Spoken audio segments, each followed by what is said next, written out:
muito boa tarde para você. O programa Brasil Cristão está no ar. Que a paz de Jesus esteja na sua casa. Boa tarde, Fernando. Boa tarde, Drica. Boa tarde você que nos assiste.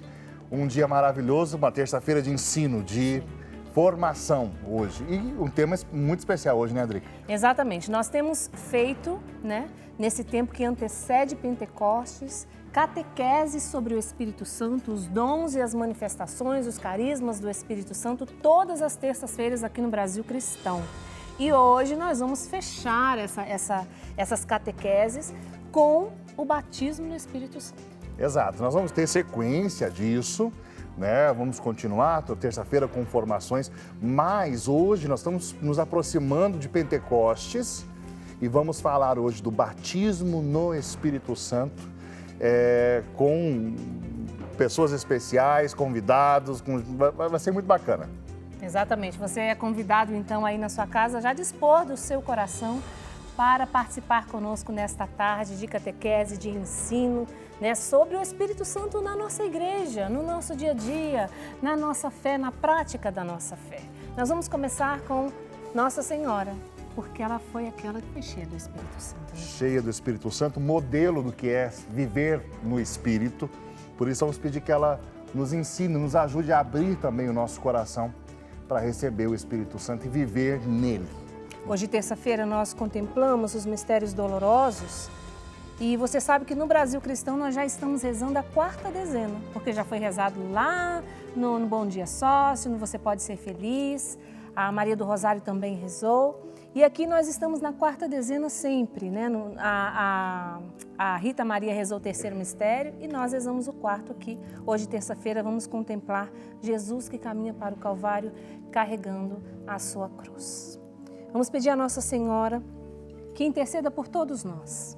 E principalmente, Fernando, especialmente para quem está participando ativamente da campanha Santo Rosário Caminho de Salvação, que é em prol da construção da Igreja das Mãos Ensanguentadas de Jesus. Isso nós não podemos esquecer jamais. Você que está nos ajudando aí com o seu carnê, todos os meses, sendo fiel todos os meses. Então você vai receber os 4 terços dos 4 mistérios aí na sua casa. Continue sendo fiel e nós agradecemos a você, que tem nos ajudado nessa obra de evangelização para a gente ver a nossa igreja construída rapidamente. É isso que nós queremos. Vamos então rezar contemplando o 4º mistério doloroso. No 4º mistério nós contemplamos Jesus carregando a sua cruz. Pai nosso que estais no céu, santificado seja o vosso nome. Venha a nós o vosso reino, seja feita a vossa vontade, assim na terra como no céu. O pão nosso de cada dia nos dai hoje, perdoai-nos as nossas ofensas, assim como nós perdoamos a quem nos tem ofendido, e não nos deixeis cair em tentação, mas livrai-nos do mal. Amém. Ave Maria, cheia de graça, o Senhor é convosco. Bendita sois vós entre as mulheres e bendito o fruto do vosso ventre, Jesus. Santa Maria, Mãe de Deus, rogai por nós, os pecadores, agora e na hora de nossa morte. Amém. Ave Maria, cheia de graça, o Senhor é convosco. Bendita sois vós entre as mulheres e bendito o fruto do vosso ventre, Jesus. Santa Maria, Mãe de Deus, rogai por nós, os pecadores, agora e na hora de nossa morte. Amém. Ave Maria, cheia de graça, o Senhor é convosco. Bendita sois vós entre as mulheres e bendito o fruto do vosso ventre, Jesus. Santa Maria, Mãe de Deus, rogai por nós, os pecadores, agora e na hora de nossa morte. Amém. Ave Maria, cheia de graça, o Senhor é convosco. Bendita sois vós entre as mulheres e bendito o fruto do vosso ventre, Jesus. Santa Maria, Mãe de Deus, rogai por nós, os pecadores, agora e na hora de nossa morte. Amém. Ave Maria, cheia de graça, o Senhor é convosco. Bendita sois vós entre as mulheres e bendito o fruto do vosso ventre, Jesus. Santa Maria, Mãe de Deus, rogai por nós, os pecadores, agora e na hora de nossa morte. Amém. Ave Maria, cheia de graça, o Senhor é convosco. Bendita sois vós entre as mulheres e bendito o fruto do vosso ventre, Jesus. Santa Maria, Mãe de Deus, rogai por nós, os pecadores, agora e na hora de nossa morte. Amém. Ave Maria, cheia de graça, o Senhor é convosco. Bendita sois vós entre as mulheres e bendito o fruto do vosso ventre, Jesus. Santa Maria, Mãe de Deus, rogai por nós, os pecadores, agora e na hora de nossa morte. Amém. Ave Maria, cheia de graça, o Senhor é convosco. Bendita sois vós entre as mulheres e bendito o fruto do vosso ventre, Jesus. Santa Maria, Mãe de Deus, rogai por nós, os pecadores, agora e na hora de nossa morte. Amém. Ave Maria, cheia de graça, o Senhor é convosco. Bendita sois vós entre as mulheres e bendito o fruto do vosso ventre, Jesus. Santa Maria, Mãe de Deus, rogai por nós, os pecadores, agora e na hora de nossa morte. Amém. Ave Maria, cheia de graça, o Senhor é convosco. Bendita sois vós entre as mulheres e bendito o fruto do vosso ventre, Jesus. Santa Maria, Mãe de Deus, rogai por nós, os pecadores, agora e na hora de nossa morte. Amém. Glória ao Pai, ao Filho e ao Espírito Santo. Como era no princípio, agora e sempre. Amém. Ó meu Jesus, perdoai-nos e livrai-nos do fogo do inferno. Levai as almas todas para o céu e socorrei principalmente as que mais precisarem. Ó Maria, concebida sem pecado, rogai por nós que recorremos a vós. Nossa Senhora Aparecida, rogai por nós. Hoje, Brasil Cristão Catequese, gente. Catequese com convidados especiais. Vou mostrar aqui, Fernando, ó, enquanto a gente caminha, ó. Hoje tem conosco aqui o Tatá, querido. Seja bem-vindo, Tatá. Padre, sua bênção, querido. Deus abençoe. Olha aqui, hoje a nossa mesa ela está composta a testosterona santa está dominando aqui hoje o Brasil Cristão do lado de cá. Porque é o seguinte, os santos tomaram conta da bancada e eu fiquei separada. Ainda não estou nesse grau ali de santidade. Aqui a tábua redonda, não tão redonda. Mas... Exato. Exatamente. Gente, hoje, nosso programa, vamos falar então do batismo do Espírito Santo. Batismo no Espírito Santo. Como é a ação do Espírito Santo na igreja? Você já experimentou o batismo no Espírito Santo? Você sabe o que é? Sabe como acontece? Como se manifesta? Por que nós, cristãos, precisamos do Espírito Santo para viver, né, a nossa fé? Você quer participar conosco? Aliás, você deve participar conosco. Então, tem duas formas de você participar. Primeiro, nosso telefone, 19-3871-9620. Você ligue para nós, deixa lá sua dúvida, seu comentário, seu testemunho. Faz também o seu pedido de oração. Ou participe conosco através do nosso WhatsApp, tá bom? Nós vamos tentar responder todas as perguntas que chegarem para nós, né, com as suas dúvidas. Não fique na dúvida, é muito importante esse tema, então não fique na dúvida. Nosso WhatsApp, 19997169915, 19997169915, tá aparecendo aqui na tela. Então anota aí e envia sua mensagem, seu áudio, o que você quiser, tá bom? Meninos, muito boa tarde, né? Muito bom ter essa mesa assim composta, bem abençoada. Meninos, meninos. Foi generosa pro Tatá. Aí, Tatá. Pois é. Padre Douglas, eu queria começar hoje essa catequese perguntando o seguinte. O Espírito Santo na igreja, às vezes, nos parece que é um menino que de repente saiu da Santíssima Trindade e começou a fazer lá as coisas, né? Ele é bem assim. E aí, eu queria que o senhor começasse dizendo que domingo eu participei de uma missa e o padre, sabe, ele explicou de uma forma assim maravilhosa a questão da redenção e da salvação, onde Jesus, ele nos redime na cruz e então com a sua assunção ao céu, sua ascensão ao céu, é Nossa Senhora que foi assunta, ascensão ao céu, ele envia para nós o Espírito Santo em Pentecostes e o corpo da igreja ali começa também a trabalhar a salvação do corpo da igreja. Eu queria que o senhor explicasse para nós, para a gente ver a relação que tem do Espírito Santo na igreja com a nossa salvação, com o plano de salvação da humanidade. Aquele jeito que foi o padre, viu, gente? Que celebrou a missa, que fez uma homilia maravilhosa e ele explicou muito bem explicado essa questão. A homilia está lá na página da paróquia, depois quem quiser ver, né? Mas, resumidamente, no domingo, preparando para Pentecostes, eu dizia o seguinte, que há um consenso na teologia de distinguir, não de opor, porque não há oposição, mas de distinguir salvação de redenção. A obra de salvação ela é mais ampla. A redenção ou remissão, aí sim são sinônimos, se refere ao perdão dos pecados. Então, segundo a escola de Alexandria, lá no período dos padres da igreja, ainda que o pecado não tivesse entrado no mundo, a humanidade necessitaria de salvação, entende? Não de redenção, porque não haveria pecado. Mas salvação nada mais é do que tornar o ser humano a plenitude daquilo que ele pode ser. O Catecismo da Igreja diz que o ser humano ele foi criado perfeito, porém inacabado. Então, um bebê, por exemplo, ele nasce perfeito, mas ele não é acabado. Ele vai crescer, ele vai adquirir tamanho, peso, vai aprender a falar, vai desenvolver as potencialidades da sua alma, seu intelecto, inteligência, etc. Mas ele já é perfeito no estágio que lhe é próprio. Assim também, Adão e Eva são perfeitos no Éden. Mas Deus iria levá-los a um processo de salvação. Acontece o seguinte, a partir do momento que o pecado entra no mundo, na história humana, então agora, para realizar uma obra de salvação, é preciso, na obra de salvação, um ato de redenção.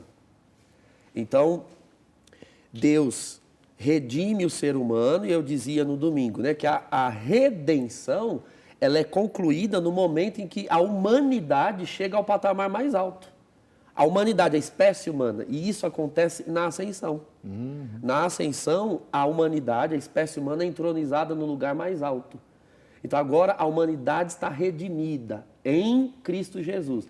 Mas a salvação, ela permanece, inclusive agora sim, do corpo glorioso de Cristo à direita do Pai, a obra de salvação é como se ela fosse continuar de onde ela parou, em Pentecostes, lá no Éden. Com a vinda do Espírito Santo, então agora a redenção será aplicada e a salvação continuada. Redenção aplicada, salvação continuada, que é o que nós chamamos de santificação, né? O processo todo, salvação com ato de redenção. Então, o Espírito Santo é aquele, como nós dissemos no primeiro programa dessa nossa série de catequese sobre o Espírito Santo em quem atualiza a obra de redenção em cada época da história e em cada pessoa, em cada época e em cada lugar.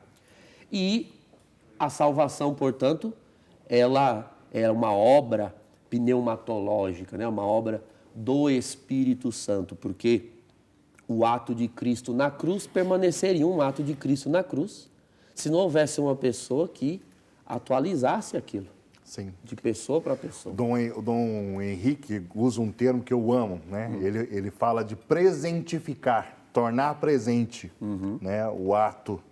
Exato. Acho muito, muito interessante ver esse atualizar no sentido de tornar presente. Exatamente. Meninos, a gente pode começar então de uma questão bem simples, mas esse mistério do batismo sacramental e do batismo no Espírito Santo. Nós estamos falando da mesma coisa? Batismo e Espírito Santo. A gente já não recebe o batismo quando a gente é batizado, o Espírito Santo quando somos batizados lá na igreja com a água? Então, por que precisamos do batismo no Espírito Santo? A diferença. É uma história antiga essa, né? Essa porque, eu me lembro das discussões do começo da renovação carismática. Falar sobre o batismo no Espírito Santo parecia, no começo, que nós estávamos desprestigiando o batismo sacramental e criando um segundo batismo. Essa discussão foi longa dentro da igreja, com a CNBB e outros assessores, até que o Ney Brasil, o grande biblista Ney Brasil, falecido já, publicou um artigo na revista Eclesiástica e depois na Revista Bíblica Brasileira, falando que é legítimo falar sobre um batismo no Espírito Santo, não se referindo ao sacramento do batismo. Então, existem duas correntes referentes a essa questão do batismo no Espírito Santo.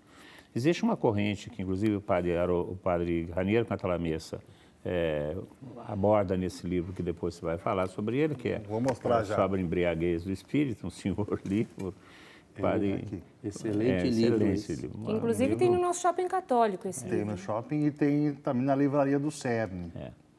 Então, nesse livro, o padre Raniero Cantalamessa fala que o batismo no Espírito Santo é simplesmente a atualização das graças recebidas no sacramento do batismo. Que o batismo seria um sacramento, ele usa a palavra ligado, seria um sacramento amarrado. E o batismo no Espírito Santo seria o desenlace, o desamarrar do Espírito Santo, e que passa, então, a atuar livremente no indivíduo onde ele habita. Essa é uma explicação. Fala-se a revivência das graças sacramentais, do batismo, a atualização do batismo. O nosso padre João, que é nosso diretor espiritual, falava muito assim, o Espírito Santo foi colocado em nosso coração no dia do nosso batismo, mas só que tem que ele tinha um durex amarrando as asas dele. Não deixava ele atuar em nós. Então, quando vem o batismo do Espírito Santo, você corta o durex, ele começa a voar e tomar conta da gente. Mas ele já está presente. Existe uma outra corrente que fala que o batismo do Espírito Santo é uma experiência própria do Espírito, uma graça própria do Espírito, que atualiza a sua presença, realiza a mudança radical da pessoa que experimenta a sua presença. Aí vai mais a linha de São Tomás de Aquino, que sendo uma graça especial, realiza uma nova presença, é como se estivesse vindo pela primeira vez, já que não há mudança no Espírito, a mudança em quem recebe o Espírito seria como se fosse uma primeira vez. Então, o batismo no Espírito Santo estaria mais ligado nas missões do Espírito e seria uma graça própria. São as duas correntes que falam sobre o batismo no Espírito Santo. Padre Douglas. Nós poderíamos dizer que o batismo no Espírito Santo é o próprio batismo sacramental. Nós estamos falando aqui de dois movimentos de uma única realidade, né? Antes de mais nada, essa expressão batismo no Espírito Santo, ela é uma expressão um pouco mais moderna em termos de igreja, né? Século XX, né? Século XX principalmente, mas quando você entende o que é batismo no Espírito Santo, você vai verificar que essa é uma realidade que recebeu outros nomes, inclusive, ao longo da história, né, da igreja, mas é a mesma. Santo Agostinho chamava de illuminatio, né, a iluminação, quando a pessoa passa por uma iluminação. As missões medievais chamavam de vida nova. Tinha um trocadilho de palavras que era apelo-conversão. Apelo-conversão. As missões passionistas faziam isso, as missões dominicanas faziam isso. O Santo Inácio falava de segunda conversão. Segunda conversão. Então, eram pregadores itinerantes que andavam pela Europa, faziam grandes apelos, pregações profundamente querigmáticas, e as pessoas faziam uma experiência radical com o Espírito Santo. Essa é uma expressão que está no coração do que é o batismo no Espírito Santo. Uma experiência radical. Exato. Né? Uma experiência radical. Exato. Que é isso que define o batismo no Espírito Santo. Né? Não é tanto a teologia, mas tanto a experiência que se faz do Espírito. Isso. Em termos de batismo sacramental, eu gostei dessa de cortar o durex da asa do Espírito Santo. Né? Quando nós estamos falando de realidades espirituais e, portanto, não materiais, nós precisamos apelar a categorias imaginárias para compreender de maneira mais profunda. Todas as vezes que eu vou pregar sobre o batismo no Espírito Santo, em relação ao batismo sacramental, eu faço também a minha comparação. Né? Inclusive, uma vez pregando sobre isso nos Estados Unidos, um grupo de jovens que estava lá, né, de jovens americanos, lá em Shiloh, em Iowa, eles vieram dizer, olha, nós nunca tínhamos visto dessa forma. O fato de entenderem dessa forma já, inclusive, os abriu ao batismo do Espírito Santo naquele encontro. Imagina o Espírito Santo dado a você no sacramento, lá quando você foi batizado, como um copo de leite, né? Aqui eu tenho um copo de água, mas imagine que seja de leite. E você coloca uma colher de achocolatado dentro dele. Então, esse achocolatado ele é colocado no leite, ele não pode ser retirado mais, da forma como foi posto. Tente você depois tirar o chocolate, né? Fazendo esse movimento aqui. Ele vai parar no fundo, ele está no leite, ele não pode mais ser tirado. A doutrina chama o sacramento do batismo de sacramento indelével, ou seja, uma vez batizado, batizado para sempre. É uma graça que imprime caráter. Então, ele é colocado na sua alma, não tem mais como ser tirado. Agora, imagine esse movimento, né? O achocolatado sendo colocado e você simplesmente pegar o copo e beber. O gosto que você vai sentir é o gosto de leite. Porque você consegue imaginar o que falta aqui. embora haja achocolatado e o achocolatado esteja plenamente no leite, se não houver um movimento, né, que misture o leite ao achocolatado, embora o achocolatado tenha sido posto no leite, ele continua não transmitindo o gosto. Então, quando você move, aí sim, você bebe e sente o gosto do chocolate. Agora, detalhe, se você é como eu, que gosta de ficar na mesa fazendo hora, conversando, experimente deixar o leite parado, sem contínuas mexidas. O achocolatado volta para o fundo. É preciso uma constante mexida. É a melhor comparação que eu pude criar. Muito boa, por Criei sinal. na mesa Muito do boa. café, diga-se de passagem. O batismo no Espírito Santo é a manifestação visível e muitas vezes sensível do Espírito Santo recebido no batismo. Então, é o batismo em movimento. Tem duas coisas que eu queria colocar da fala do Tatá e da fala do Padre Douglas que eu acho muito interessante. O uso dos termos, né? Vamos, por exemplo, nós usamos a palavra igreja e utilizamos este termo igreja para respeitosamente nos referir às comunidades cristãs existentes. Então, nós falamos da igreja luterana, a igreja anglicana, a igreja presbiteriana, a igreja católica. Por outro lado, quando nós vamos para o conceito do que é a igreja, nós temos clareza de que o corpo de Cristo, a igreja é una, santa, católica, ou seja, uma única realidade.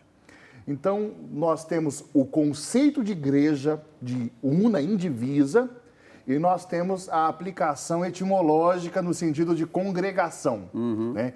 Igreja no sentido de reunião de pessoas, de assembleia, de congregação, aí portanto. A palavra batismo, né? Quando a gente ouve hoje batismo, nós pensamos imediatamente no sacramento.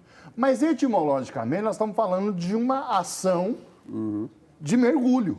Então, mergulhos no Espírito Santo, que nós estamos usando o termo batismo, né?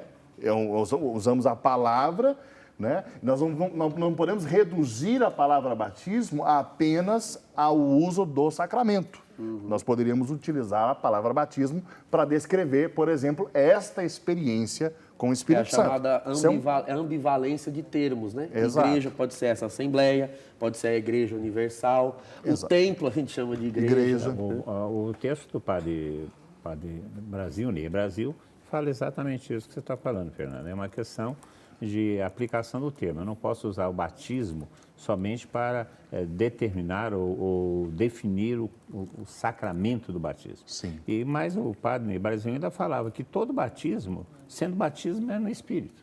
Exato. Exatamente. Então, o sacramento do batismo é um batismo no Espírito Santo. Exatamente. Agora, se existe ou não uma experiência do Espírito no qual você é batizado, é outro problema. Então, isso vem uma outra coisa também que se discute na renovação, e a gente discutia isso também desde o começo. Existem dois componentes no sacramento. Existe o componente da própria eficácia do sacramento, da realidade do sacramento, o Espírito Santo é dado, nos tornamos em habitação do Espírito e toda aquela questão, atualização da graça da redenção em nós, e o início do processo de salvação e toda essa coisa que o Padre estava explicando, que o Espírito Santo comunica, porque o Espírito Santo é o comunicador da redenção que Jesus Cristo nos trouxe e da salvação que nos é prometida pelo Pai. Então, isso acontece. Só que existe uma outra dimensão do batismo, que é a experiência que se faz do Espírito. E como o sacramento é dado tradicionalmente na Igreja Católica desde um certo tempo a crianças, essas crianças não tinham as condições, vamos falar assim, humanas, racionais, de experimentar o que estava sendo dado. Exato. Então, ficou uma defasagem entre o batismo, que realiza aquilo que diz realizar, e a experiência daquilo que foi realizado. Então, o batismo no Espírito Santo é a complementação. Se experimenta aquilo que já se tornou realidade em nós. Exato. Isso também é falado. Meninos, Oi, temos uma participação aqui vamos ver. da Wanda, ela é de Jaú, em São Paulo, e a pergunta dela é bem interessante, porque eu acho que nós vamos passar do sacramento do batismo agora para o crisma. E ela pergunta assim, ó, sonho com batismo no Espírito, como é possível realizar esse sonho? O que fazer? O batismo concede o Espírito Santo. Crisma também? Qual a diferença? São 3 perguntas, na verdade. Eles vão deixar pegar Obrigada, aqui. viu, Wanda, pela sua participação. Gente, envie sua mensagem para nós aqui no nosso WhatsApp, que a gente está fazendo esse teste de trazer para cá as perguntas, aqui para dentro do programa mesmo, aqui comigo, para a gente ver se dá certo. Então, envie sua mensagem nesse WhatsApp que você está vendo aí na tela, 19997169915. Envie a mensagem, porque áudio não tem como eu saber o que você está falando. Aí não tem como eu falar aqui, não tem como eu ouvir, tá bom? Mas você pode digitar aí o texto. Fala. Então a bomba sobrou para o Cleber. Exato. Aí eu só por vou dar favor. palpite na hora que o senhor vai falar. Deixo vocês para os palpites. Então, vamos lá. Para responder essa pergunta da Wanda, né, que eu acredito que seja uma dúvida de muitos, inclusive do movimento carismático, quando fazem a experiência e ficam tentando situar, né, na esteira dos sacramentos a sua experiência. Uma coisa é o modo como se deve compreender e o modo como Deus demonstra a sua ação. E outra coisa é a aplicação disso, que nós chamamos de aplicação pastoral na igreja. Então, vamos por essa primeira parte, que é o modo como Deus age e o modo como a igreja compreende de fato. Como o Tatá disse há pouco, sempre houve na tradição cristã, desde o mais tenro princípio, o pedobatismo, não é o batismo de crianças. Sempre restrito a crianças, filhos de pais cristãos. Então, isso na igreja primitiva era muito claro. Uma vez que o pai é cristão, a mãe é cristã, essa criança vai ser o quê? Cristã. Que experiência ela fará ao longo da vida? De Cristo, de cristianismo. Então, se ministra o batismo e se confia que, ao longo da vida, essa experiência vai se tornando de latente a patente, cada vez mais evidente. Com o passar dos séculos, houve uma... Aí, detalhe, para não perder a linha de raciocínio. Nos primeiros 300 anos de igreja, o que se ministrava às pessoas era a iniciação cristã. Entende? São 3 sacramentos, mas que eram aplicados numa mesma celebração litúrgica. Sobretudo na noite de Vigília Pascal ou na noite de Pentecostes. Do século II para frente começou-se a fazer em Pentecostes também, não só na Vigília Pascal. Que era o quê? A imersão na água, a segunda unção, que é uma unção antes da água, e a segunda unção, que é a crisma, em grego, charisma, crisma e carisma são a mesma palavra no grego, é a graça, né? A graça dada. Então, carisma e crisma. Repare como são a mesma palavra, a mesma raiz grega. Era dada, então, a crisma no mesmo dia e depois, na liturgia eucarística, a pessoa comungava. Portanto, o rito da comunhão, o sacramento da Eucaristia. Veja que aqui os 3 sacramentos da iniciação cristã. A pessoa, portanto, era iniciada. E isso era feito com crianças também. O Oriente mantém essa tradição. A Igreja Ortodoxa mantém, ritos católicos orientais mantêm. A criança é batizada, crismada e comunga. Com uma cânula se põe uma gota do sangue de Cristo na boca dela e ela comunga a vida toda dessa forma. Do século IV em diante, houve uma série de questões históricas pormenores nos quais nós não vamos ter tempo aqui de entrar, né?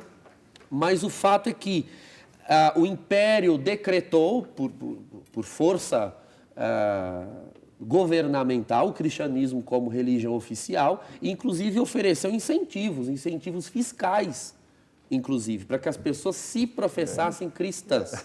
Você imagina? Então, se você for cristão, você compra um terreno mais barato, você é isento desse ou daquele imposto. Se você não é, você tem direito de passar fome. Meu Deus!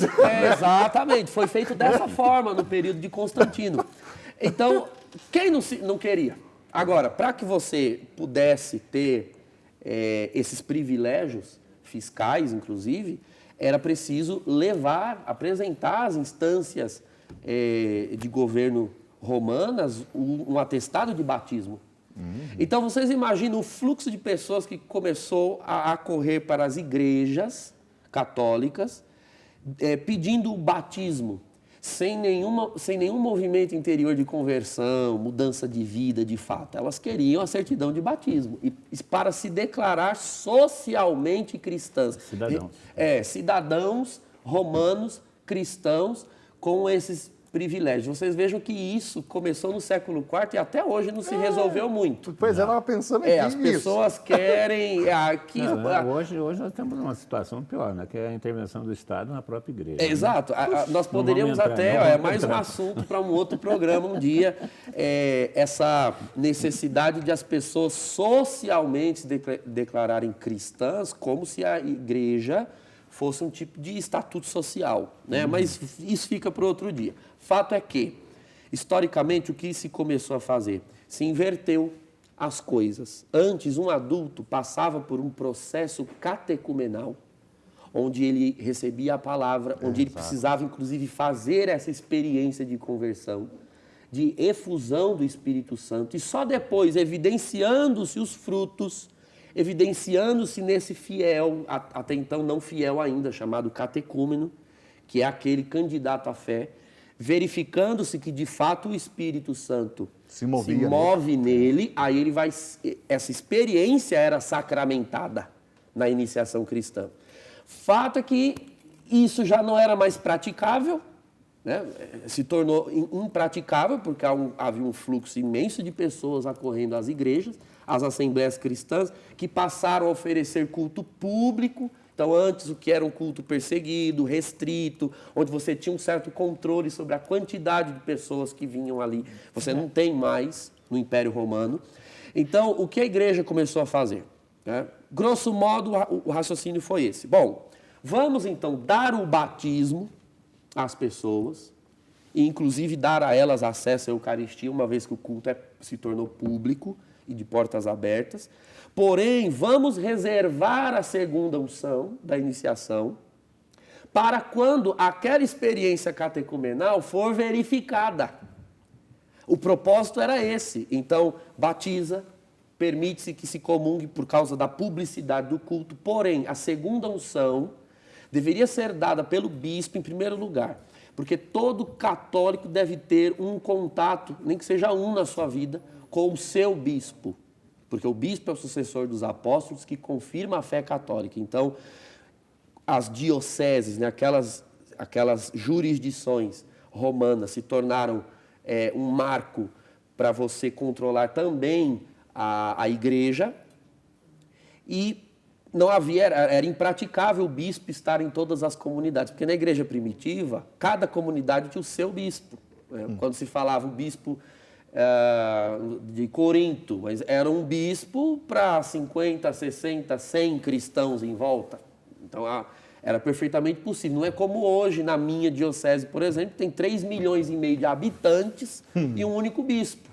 Então, é impraticável a presença do bispo em toda a liturgia, em todas as igrejas, em todas as comunidades. Então, reservava-se a segunda unção para que, quando verificado no número de já batizados e já comungantes, o batismo no Espírito Santo, né, a evidência da ação do Espírito, então se dava a segunda unção, a crisma, né, o carisma. Por quê? Porque era preciso verificar antes o carisma.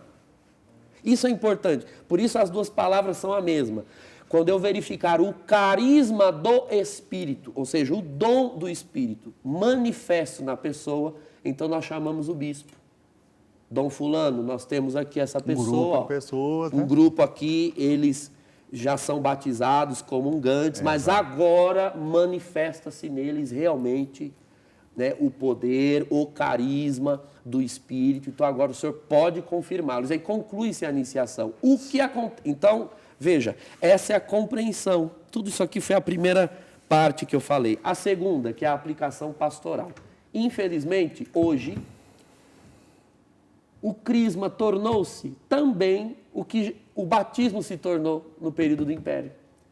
Então, a gente batiza, qual era a lógica? Batiza-se todo mundo. Quando a gente verificar a experiência, a gente crisma. Só que agora, batiza-se e crisma-se sem a experiência. E agora, depois do crisma, o que é que tem? Acabou, você já iniciou a pessoa. Então, o que eu ouso dizer Eu espero, inclusive, que essa é a verificação prática, eu como pároco e como teólogo. Se o que eu estou falando chegar aos senhores bispos, aos outros padres, reflitam. Sim, mas reflitam com seriedade o que eu estou dizendo, porque é um fato. É um fato. Nós precisamos repensar o modo de crismar. Nós não podemos crismar, ou seja, encerrar uma iniciação que de fato não existe. Não é um cristão iniciado, eu não posso confirmar. Padre, e o rito de iniciação cristã de adultos, promulgado por Paulo VI em 72, exige a verificação dos frutos. Isso aí, exige, isso aí. Né? Aí também tem outra questão, né, padre? Mais proximamente da idade, já no meio da Idade Média, aquela questão de batizar o rei e considerar todo o povo batizado. E aí depois o bispo tinha que sair confirmando o batismo daquela população que malemar tinha escutado alguma coisa a respeito do evangelho, mas que já era considerada batizada, porque o rei havia sido batizado, porque o rei Bárbaro havia sido batizado. E daí onde vem a expressão da confirmação, o sacramento da confirmação, que acaba dando algumas brincadeiras. Se eu preciso confirmar o batismo, é que o batismo não foi mal feito. ou se eu preciso confirmar o Espírito Santo, é porque o Espírito Santo não foi dado. Mas a expressão confirmar vem exatamente desse fato que ocorre dentro disso que o padre está explicando de uma maneira mais extensa, mas em alguns lugares, de um modo particular, essa questão de batizar o rei e considerar o povo batizado, havia necessidade de que o bispo daquela região confirmasse o batismo daquela população. Exatamente. Então, vamos... só concluindo, né? Então, é de fato um problema pastoral, né? Respondendo à pergunta da Wanda, que eu acredito que ainda vá anos para se resolver. Né? As coisas na nossa igreja, elas são morosas, não porque o Espírito não haja, mas por causa da nossa sinodalidade. Porque na nossa igreja ou vai todo mundo ou não vai ninguém. O princípio da unidade é fundamental. Então, eu acredito que haja muitos lugares, em muitas paróquias, ao menos eu faço esforço para que na minha paróquia assim seja, que naquele período de preparação pré-sacramental, a experiência de batismo no Espírito Santo seja oferecida, reoferecida, fomentada, inúmeras vezes, e fazendo o maior esforço para que não chegue, né, ao sacramento da crisma, aqueles que realmente não passaram pelo impacto do batismo no Espírito Santo. Nós vamos fazer um intervalo agora e na volta, padre... Aliás, a Wanda está dizendo aqui, concordo com o padre sobre a observação sobre o crisma, poucos são os crismados que realmente sabem, né, por que estão recebendo e por que estão se crismando. Então, Wanda, ela fez uma outra pergunta, que era, eu tenho um sonho de receber o batismo no Espírito Santo. Na volta a gente vai conversar sobre isso, a gente vai falar sobre isso. Agora a gente vai fazer um intervalo rapidinho, a gente já volta. Ligue para nós, 1938719620, ou envie sua dúvida sobre batismo no Espírito Santo, tá bom? Essa manifestação do Espírito Santo na igreja. Nosso WhatsApp para você enviar sua pergunta, mensagem, tá, gente? Áudio não consigo ouvir aqui. 19997169915. Já já a gente volta.